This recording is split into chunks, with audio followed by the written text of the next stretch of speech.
people, it's me, Anja. My pronouns are she and her, and welcome back to my channel for part 14 of my favorite Sapphic books with Sapphic main characters.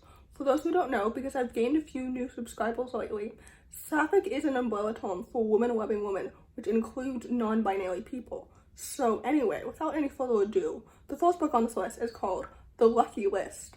This book is a YA contemporary following a young Sapphic main character who's filling out her mom's summer bucket list that her mom created when she was her age, except that her mom passed away 3 years ago.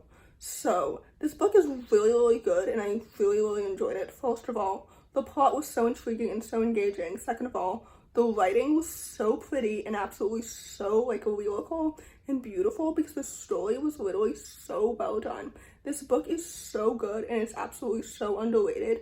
The characters were all so well developed and so distinct. The Sapphic romance was so lovely and so wonderful. I just really enjoyed the two of them together because literally, their chemistry made so much sense. So their connection was so good.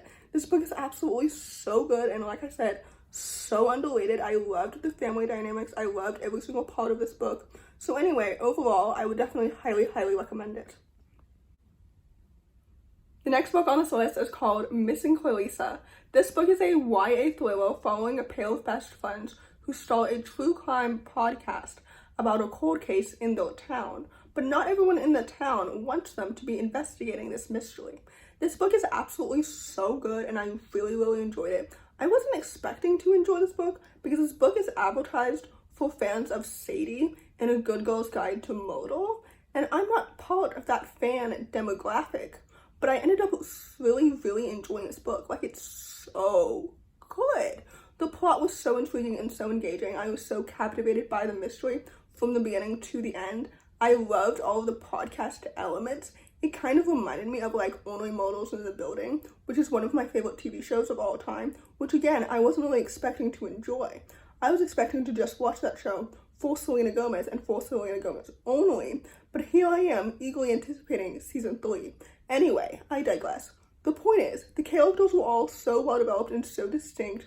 One of the main characters' Sapphic romance was so well developed and well paced. The plot was so intriguing. I love their friendship so much. Literally, this book is so good, and it's absolutely so underrated, and I really enjoyed it. So anyway, with all that said, I would definitely highly recommend it. The next book on this list is called The Memory Eater. This book is a YA urban fantasy following a young bisexual main character who must save her town from a monster who eats people's memories, which I think is absolutely so fascinating and so interesting, and this book did it so well. This book is absolutely so good, and again, really underrated, which I know I say all the time, so that word has probably lost its meaning on my channel. But anyway, the plot was so intriguing and absolutely so engaging, and I was so riveted by the story from the beginning to the end. Literally, I love it so much. The world building made so much sense and it was so good. The characters were all so well developed and so distinct. The bisexuality representation was so good and so lovely. This book is so amazing and it's so good. I just really enjoyed it because I was so captivated. I was so intrigued by the family history, the mystery, all of it was so good. So anyway, with all that said, I would definitely highly recommend it. The next book on this list is called Flowerheart. This book is a YA fantasy following a young Sapphic main character who must learn to control her magic, or else she might lose everything and everyone that she loves. This book is absolutely so fantastic and it's so good.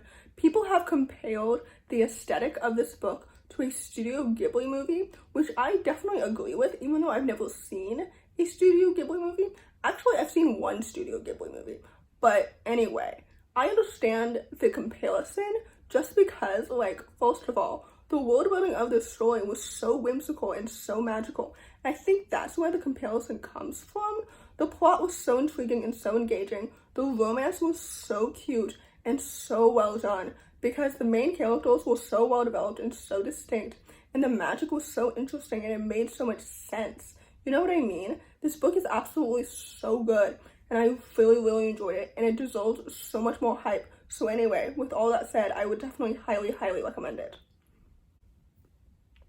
The next book on this list is called Lucha of the Night Forest.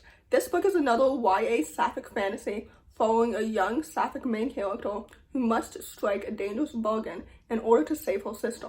This book has like the complete opposite vibe and aesthetic of the last book in the sense that it's like a little bit darker. It's not so whimsical and magical anymore, if that makes any sense. But anyway, this book was so good. And I really enjoyed it.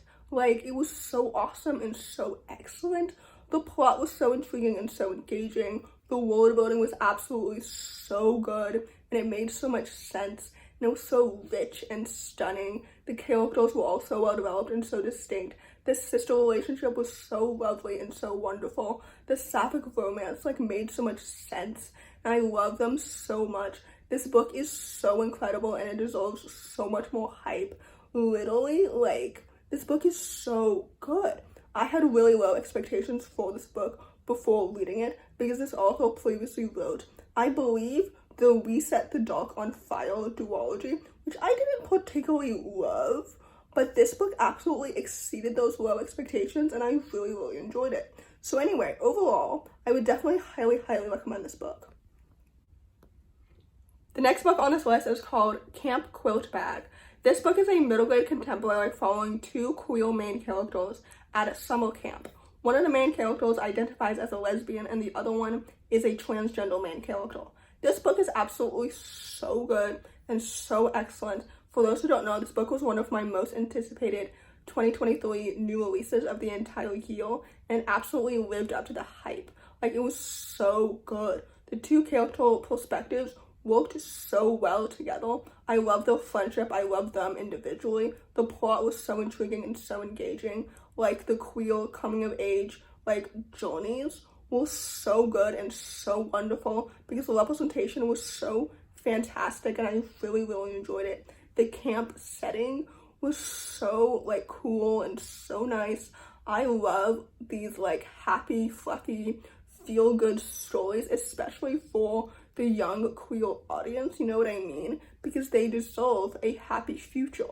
Anyway, I digress. The point is, this book was so good and it was so fantastic, and I really enjoyed it. So with all that said, I would definitely highly recommend it.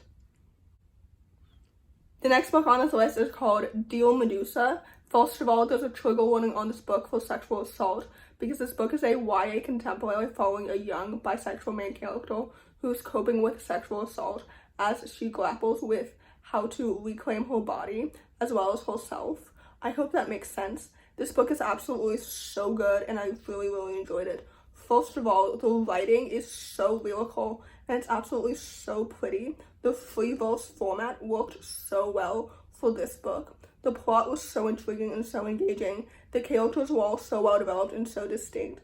Literally, like, this book is so amazing and it's so fantastic. And I really enjoyed it, and I will gladly read more from this author in the future if they continue to write, like, books in genres and audiences that I enjoy, if that makes any sense.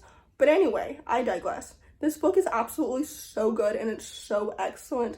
Like, the Sapphic sexuality representation was so amazing and so good. This book is absolutely so excellent and so lyrical. So with that said, I would definitely highly recommend it. But please remember, like I said, there's a trigger warning on this book for sexual assault. So if that is something that is triggering to you, I would not recommend this book for you. But anyway, overall, with that said, I would highly recommend it. The last book on this list, and certainly not the least, is called The Immeasurable Depth of You. This story is a YA contemporary following a young bisexual main character who must face her worst fears if it means fleeing her new crush from the dark waters. I don't know if that makes any sense at all, but I feel like I tend to give vague synopses so that I don't spoil anything or give anything away. I don't know why I just said that. Spoiling and giving it away are two things that mean the same thing. So anyway, I digress. This book is absolutely so good and it's so fantastic, and I will gladly read more from this author in the future because they are so talented and the writing was so lyrical and so pretty. The plot was so intriguing and so engaging. The Sapphic sexuality representation was so wonderful, and I really enjoyed it. The family dynamics were so wonderful and so lovely, and they just felt so authentic. You know what I mean? Like, the mystery was so captivating and so good. This book is absolutely so underrated, and for what? It's absolutely so good, and I just loved it so much. So anyway, with all that said, I would definitely highly recommend this book. So in conclusion, I hope that this video helped diversify your bookshelf. If you enjoyed this video, please don't hesitate to give it a big thumbs up. Comment down below the egg emoji if you made it all the way to the end of the video. Thanks for watching. Subscribe to my channel if you're new, and I'll see you in my next video. Bye!